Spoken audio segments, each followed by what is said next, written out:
요한복음 15장 16절 한 목소리로 함께 읽습니다. 시작. 너희가 나를 택한 것이 아니요 내가 너희를 택하여 세웠나니 이는 너희로 가서 열매를 맺게 하고 또 너희 열매가 항상 있게 하여 내 이름으로 아버지께 무엇을 구하든지 다 받게 하려 함이라. 아멘. 할렐루야. 아멘. 날씨가 꽤 많이 추워졌죠? 낮은 좀 그래도 괜찮은데 아침과 저녁으로 날이 쌀쌀합니다. 여러분들 건강 잘 유의하셔서 감기 걸리지 않도록. 근데 또 코로나로 사회가 뒤숭숭한데 혹시 감기라도 걸려서 괜한 오해받지 않도록 여러분들 건강에 잘 신경 써서 지내시기를 바랍니다.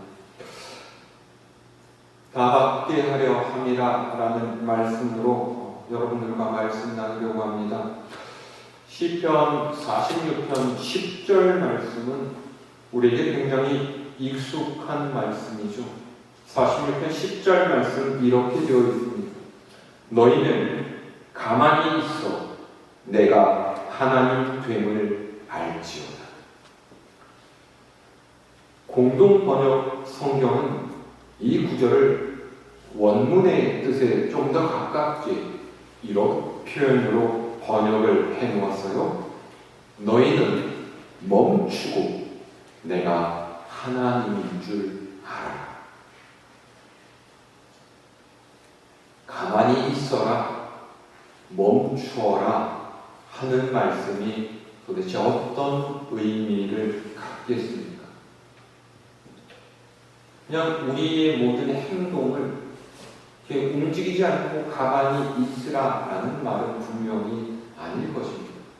그러면 성경에서 우리에게 가만히 있어라, 멈추어라 하는 것 도대체 무슨 의미겠습니까? 우리는 다 하나님을 믿는 사람들이죠.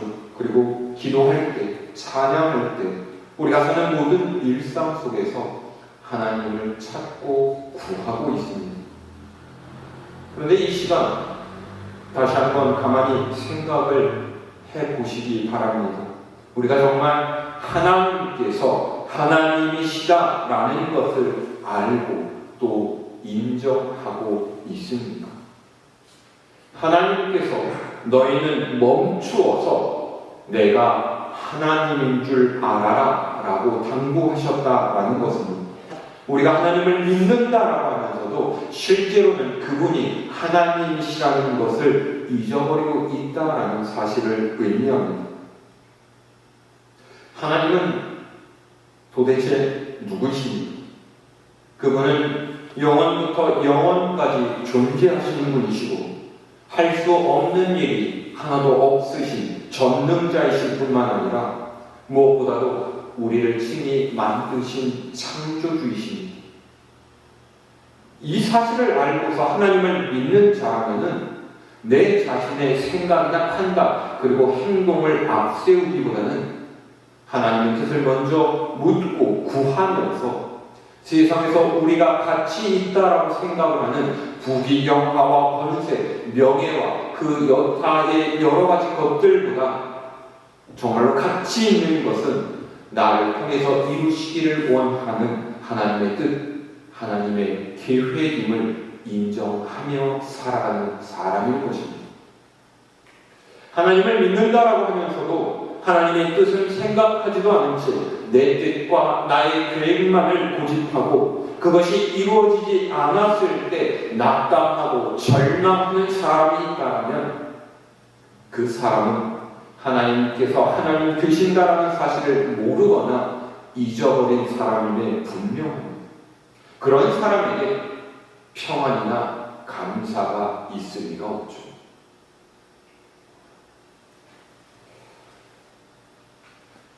벌써 10년도 훨씬 더 된 것 같습니다. 제가 서울에서 사역을 할 때 있던 교회에서 만났던 50대 중반의 한 여집사님이 있었습니다. 이분 결혼한 뒤에 30여 년 동안을 별다른 어려움 없이 인생을 참 잘 살아오셨고요. 아내로서 또 어머니로서 한 집안의 며느리로서 책임을 다하면서 결코 소홀하지 않게 행복한 가정을 꾸리고 살아오셨던 분이었습니다. 근데 이 분이 어느 날 갑자기 심각한 우울증에 빠지고 말았습니다. 겉으로 보기에는 아무런 문제가 없어 보였는데 어느 날 갑자기 사는 게 아무런 의미가 없는 것 같고 자기가 초라하게 느껴지고 존재의 가치가 없는 사람 같고 가족을 위해서 애쓰고 수고하는 그 모든 것들이 보상받지 못하는 희생처럼 느껴졌다. 그렇게 밀려는 자기 정체성에 대한 회의들이 그분을 우울증의 늪에서 헤어나올 수 없게 했습니다. 병원에 가서 치료도 받고 온갖 약을 다 써보았는데 하나도 소용이 없었고요. 날이 갈수록 이 증세가 더더욱 심각해져 갔습니다. 참 이분 얘기를 듣고서 저 기도를 열심히 하고 또 관심을 가지고 지켜보고 그랬는데 별로 좋아지는 것 같지 않아서 어떡하나 라는 걱정만 하곤 했었는데 그렇게 힘들게 한 1년 정도가 지난 다음에 어느 날 이분의 우울증이 아주 깨끗하게 나왔어요.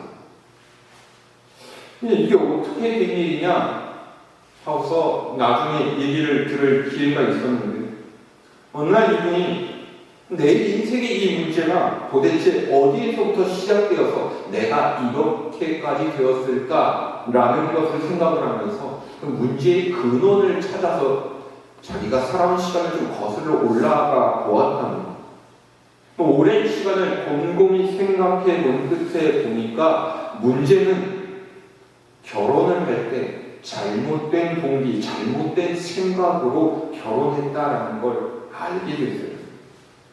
결혼하기 전에 이분이 중매로 결혼을 하셨습니다. 근데 결혼하기 전에 중매쟁이가 와서 말을 하기를 이 남편이 지금은 남편이 그 남자분의 집안이 굉장히 돈이 많고 잘 사는 집안이고 또 이 남편분도 하나님을 잘 믿는 신앙이 좋은 사람이라고 그렇게 소개를 했어요. 이 집사님 이 말을 듣고서 선뜻 결혼을 결심한 거예요. 돈도 많은데다가 하나님을 잘 믿는다라면은 물질적으로나 신앙적으로나 아무런 문제가 없을 것이니까 그런 집안에서라면은 자기가 생각하고 꿈꾸는 그 모든 것들을 잘 이루어낼 수 있을 거라고 생각했기 때문입니다. 그런데 이 생각이 그렇게 쉽게 이루어지지 않았습니다. 결혼식 후에 신혼여행을 마치고 인사를 드리는 자리에서 완고한 시부모님은 며느리의 사회활동을 반대하는 입장을 분명하게 했고 그리고 그 이후에도 여러 가지 사사건건 참견하면서 이분의 생활을 옥죄기 시작했습니다. 남편도 자기의 힘이 되어주질 않았고 그리고 아이를 낳자 육아를 하느라 이분의 심신이 점점 더 지쳐만 갔습니다. 무엇 하나 자기 마음대로 할 수 있는 것 없었고 되는 것 아무것도 없었습니다. 그때부터 이분이 그 생각을 한 거예요. 자기는 남편을 위해서 자녀를 위해서 희생하며 살아간다라는 그런 생각을 갖게 되고 끝내 결혼식 30년 만에 그녀가 우울증 환자로 바뀌게 된 거예요. 그런데 자기의 문제의 어떤 이유를 찾아서 거슬러 올라가던 그날에 이 집사님이 또 한 가지의 전혀 새로운 사실을 깨닫게 됐습니다. 중매장의 말을 듣고서 결혼한 뒤에 자기 뜻대로 할 수 있는 것들은 단 한 가지도 없었지만은, 그러나 자신과 남편의 결혼을 통해서 하나님의 뜻은 아름답게 펼쳐졌고 또 지금도 펼쳐져 가고 있다라는 사실이지. 하나님께서는 그들 부부에게 아름다운 자녀들을 주셨고 그 자녀들로 하여금 아름다운 가정을 이루게 하셨고 또 자신의 가족들을 통해서 도처에서 아름다운 향기로 복음의 열매를 거두고 계셨습니다. 다만 자신이 바란 것, 자신이 원했던 것, 그 모양대로 이루어지지는 않았지만 하나님의 편에서 보니까, 하나님의 시각에서 보니까 정말로 아름답고 그리고 튼실한 믿음의 열매, 사랑의 열매를 맺어가고 있었다라는 걸 뒤늦게 깨달았던 거죠.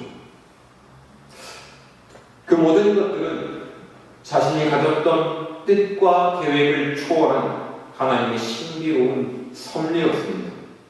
자기 인생 속에서 무산되어버린 자기의 뜻이 아니라 이미 찬란히 이루어진 하나님의 뜻을 발견한 순간에 이 집사님이 가지고 있던 피해의식과 우울증이 고쳐졌습니다. 가만히 멈춰서서 하나님께서 내 인생을 움직여 가셨고 내 인생을 섭리하시는 분이심을 깨달았을 때 이분에게 평안과 감사가 찾아갔다라니. 여러분 어떠십니까? 우울증에 빠져 있었던 이 여집사님 모습이 꼭 여러분들의 모습은 아닙니다. 하나님을 믿는다라고 하면서도 내 뜻, 내 생각, 내 계획, 내 고집만을 붙잡고서 그렇게 살아가고 있지는 않습니다. 몸은 열심히 교회에 다니면서도 영혼은 심각한 우울증에 빠져 있지는 않습니다. 만일 그렇다면 지금 이 순간 멈추어서 우리가 믿는 하나님께서 하나님 되신다라는 사실을 다시 깨닫는 자리가 될 수 있기를 바랍니다. 예수님께서 오늘 말씀에서 이렇게 이야기하시죠.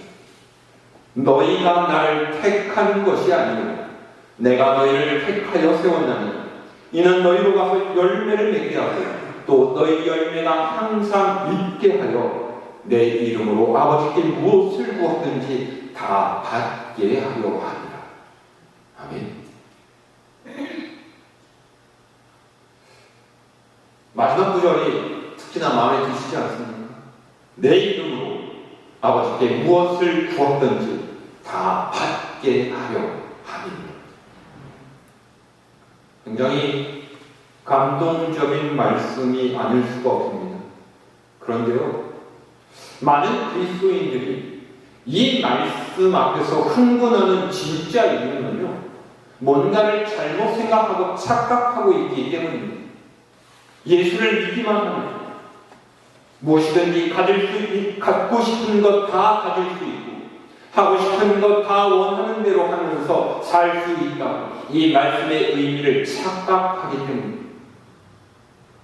그래서 얼마나 많은 그리스도인들이 자신이 원하는 것만 구하느라고 또 결과에 따라서 심각한 영적 우울증에 빠져 있는지 모릅니다. 그럼 오늘 말씀의 참된 의미가 무엇이겠습니까? 주님의 이름으로 구한다라고 하는 것, 과연 무엇을 의미하냐? 우리는 기도할 때마다 그렇게 하지 않아요? 이 모든 말씀을 예수 그리스도의 이름으로 기도드립니다. 그런 고백으로 기도를 끝맺죠. 죄인된 우리는 감히 거룩하신 하나님과 함께 대화할 수 없기 때문에 중보자이신 예수 그리스도를 통해서 그 이름을 빌어서 기도드린다라는 말이죠. 그러면 주님의 이름으로 기도하기만 하면은 다 받게 해주신다라는 것은 이런 고백으로 기도를 하기만 하면은 모두 다 응답해 주시겠다라는 뭐 그런 뜻이겠습니까? 전혀 그런 의미가 아니에요.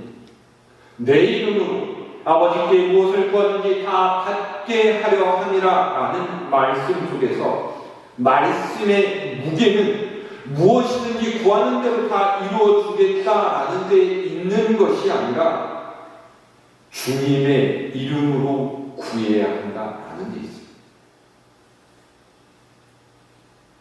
그러면 주님의 이름으로 구해야 한다라는 게 구체적으로 어떤 의미입니까? 간단히 말해서 참되고 신실하신 예수 그리스도의 이름에 합당한 것을 구하는 것이죠.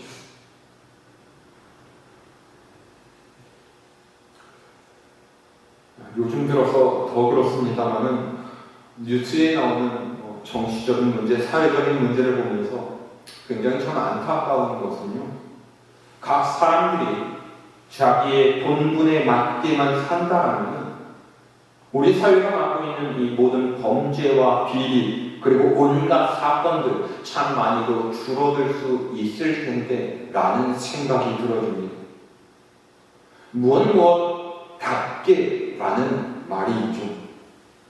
대통령은 대통령답게, 국회의원은 국회의원답게, 군인은 군인답게, 경찰은 경찰답게, 선생님은 선생님답게, 학생은 학생답게, 아버지는 아버지답게, 어머니는 어머니답게 그렇게 산다면 얼마나 좋겠습니까?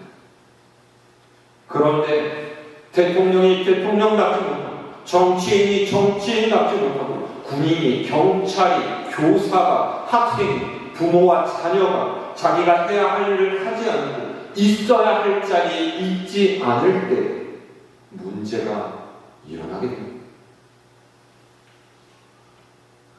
마찬가지입니다. 같은 이치로 우리가 하나님의 자녀라고 하면서 주님이신 예수님의 이름으로 하나님께서 미워하시는 것, 하나님께서 싫어하시는 것, 세상의 더러운 것들을 구할 수 있겠습니까?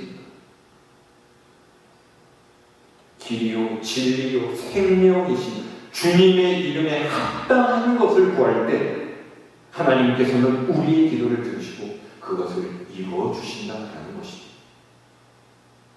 왜냐하면 그리스도인이란 나의 이름이 아니라 예수 그리스도의 이름으로 살아가는 사람, 힘겨움과 어려움 속에서도 하나님의 뜻에 합당한 삶을 살아가려고 몸부림치는 사람이어야 하기 때문입니다. 이 말씀이 얼마나 중요한지를 주님께서 오늘 말씀을 통해서 다시금 강조하고 있습니다. 내 이름으로 무엇을 구하든지 다 받게 하려 합니다. 이 말씀을 하실 때 예수님께서는 십자가 못 박히시기 전 마지막 밤을 보내고 계셨습니다. 그러니까 제자들과 더불어 최후의 만찬을 끝내신 후에 예수님께서는 제자들에게 마지막 유언과도 같은 말씀을 하고 계신 것이죠. 그 내용이 요한복음 14장, 15장 그리고 16장에 기록이 되어 있습니다. 바로 이 유언에서 예수님께서는 주님의 이름으로 기도할 것을 3번씩이나 되풀이해서 강조하고 그만큼 사람들이 주님의 이름에 합당하게 살기 위해서 구하는 것이 아니라 자기 마음대로 자기가 원하는 것만은 잘못 구할 것을 경계하시거든요.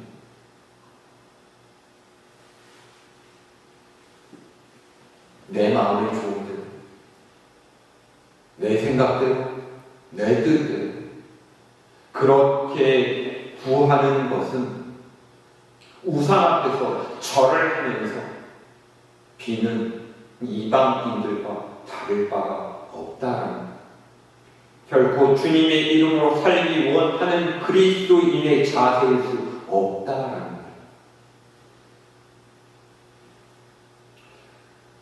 오늘 말씀이 들어있는 요한복음 15장은 특별히 주님을 포도나무에 그리고 우리를 가지에 비유하고 있기 때문에 오늘 말씀의 의미를 더 우리가 구체적으로 알 수가 있습니다. 예수님께서 말씀하신 말씀을 들어보면 포도나무가 자기의 가지에게 바라는 것이 무엇이겠느냐 말씀하세요. 뭐겠습니까? 나는 포도나무인데 내 가지들에서 사과, 배나 복숭아가 엄청나게 열렸으면 좋겠다. 나무가 그렇게 생각하겠습니까? 아니잖아요. 나무가 자기의 가지에게 원하는 것은 그 가지가 건강하고 튼튼하게 가지다운 가지로 줄기에 붙어 있는 것일 뿐입니다. 그러기만 하면 가지가 따로 애쓰지 않아도 나무는 자기의 모든 진액, 수분과 영양분과 모든 액기스를 가지에 공급해줘서 탄스러운 열매를 맺게끔 하죠. 마찬가지로 우리가 예수님께 잘 붙어 있기만 하면 주님께서는 당신의 모든 것을 우리에게 다 공급해 주셔서 우리의 삶에서 주님께서 원하시는 열매를 맺게끔 합니다. 그래서 우리는 주님의 이름에 합당한 가지가 되도록 기도해요. 내가 원하는 것만을 얻으려 할 때 우리는 결코 세상이 바라보고 평가하는 나를 뛰어넘을 수가 없고 영적인 우울증으로부터 벗어날 수도 없습니다.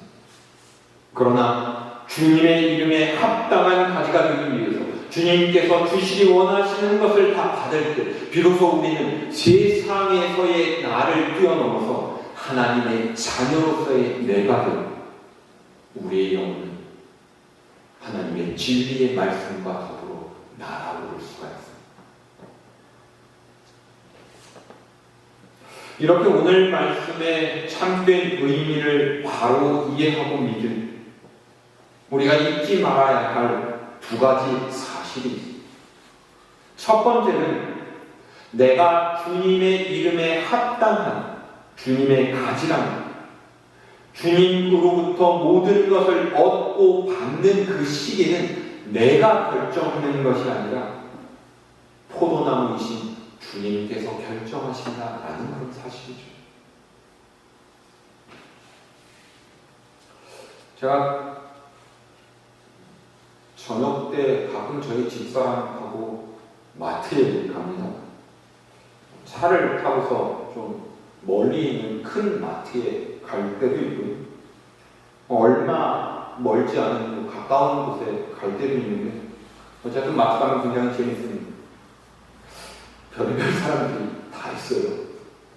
하루는 좀 큰 마트에 갔었는데요. 앞에서 한 꼬마 남자아이를 데리고 가는 젊은 엄마를 봤어요. 근데 이 아이가 걸어가면서 자꾸 엄마랑 투닥투닥 하면서 뭔가를 계속 징징징징징 쫄르고 있는 거예요. 그러더니 갑자기 이 아이가 마트 바닥에 털썩 주저앉더니 막 뜨글뜨글 굴러다니기 시작해요. 엄마가 얼마나 당황하겠습니까? 뒤에서 보면 이게 무슨 일이야? 지나가면서 이렇게 슬쩍 이렇게 보니까는 애가 이제 갖고 싶은 게 뭔가 하나 있었나 보죠. 그래서 엄마한테 막 사달라고 했는데 엄마가 지금은 안 되고 나중에 사준다라고 했나 봅니다. 그러니까 이 아이가 그 얘기를 듣고서 지금 당장 사내놓으라고 엄마한테 떼를 쓰는 거죠. 엄마가 말을 들어주지 않으니까 급기야는 떼를 쓰면서 사람들이 다 지나가고 있는 마트 한복판에 들어놓고 막 굴러다니기 시작합니다. 얼마나 창피했겠습니까, 이 엄마가.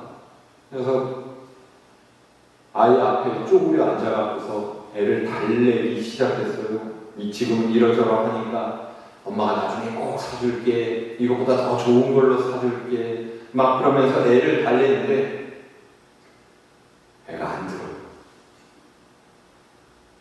저는 참 이러면서 이제 갔어요. 이렇게 뭐 여러 가지 사갔어. 딱 나왔는데 또 이 모자를 발견했어요. 엄마는 화가 먼저 이만큼 나가고 저 앞에서 막 빠른 걸음을 막 막 가고 있고 애는 막 징징 울면서 그때서야 엄마를 부르면서 막 뒤에서 쫓아가는 거예요. 이 모습 보면서 제가 생각을 굉장히 많이 했습니다. 어쩌면 이 아이의 모습이 하나님 앞에서 우리들의 모습과 같지 않겠습니까? 우리가 예수 그리스도의 이름에 합당한 가지가 되기 위해서는, 그리고 그렇게 기도하는 사람들이라면 모든 것은 포도나무이신 우리 주님께서 그 때를 결정하셨다라는 것을 기억해야 합니다. 만약 그 때를 내가 정하려고 한다면 우리는 평생 채워지지 않는 답답함 속에서 울면서 살아가는 우울증 환자가 될 수밖에 없습니다. 두 번째로는 그렇게 자신이 진정 하나님의 이름에, 주님의 이름에 합당한 가짐을 알고 믿고 기도하는 사람은 반드시 범사에 감사하는 생활을 하게 된다는 거예요. 나무는 가지에게 절대로 해로운 것을 주지 않습니다. 무엇을 주든지 가지에게 없어서는 안 될 이로운 것들을 주고 열매 맺는데 반드시 필요한 것을 주는 거죠. 예수님과 우리와의 관계도 이와 같습니다. 주님께서 당신의 가지된 우리에게 해로운 것을 주실 까닭이 없는, 무엇을 주시든지 참되고 신실하신 주님의 것이고 우리를 그렇게 만드시는 하나님의 은총일 수밖에 없습니다.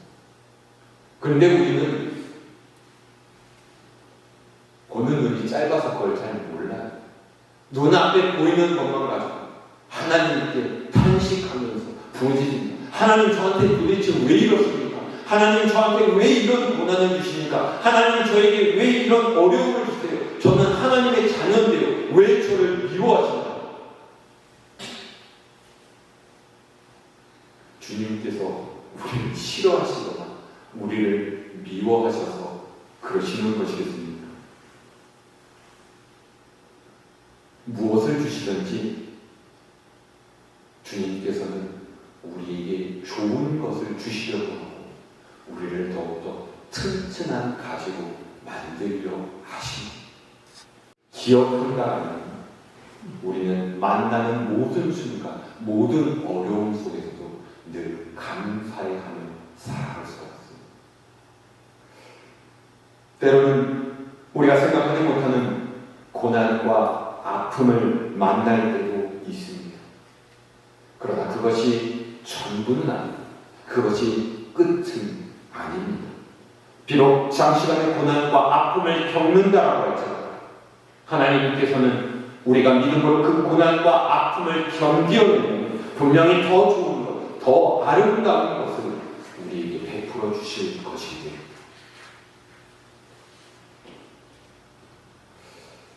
여름을 지나서 수확과 결실의 계절인 가을을 맞이했습니다. 이 시간에 우리가 믿는 하나님께서 진정 나의 하나님이 되시는 다시 한번 기억하는 저와 여러분이 될 수 있기를 바랍니다. 우리 삶의 주인이신 하나님 앞에서 헛된 삶과 또 욕망, 지상의 것들에 빠져있던 잘못된 모습에서 돌아서서 오직 예수 그리스도의 이름에 합당한 자가 되기 위해서 기도하는 하나님 것으로 채용을 받는 튼튼한 가지의 삶을 살아가시기를 바랍니다. 오늘도 이 말씀을 따라 신실한 믿음의 삶을 살기로 다짐하는 여러분들 위해 우리 하나님의 놀라우신 은혜와 축복이 함께 하시기를 주님의 이름으로 축원합니다.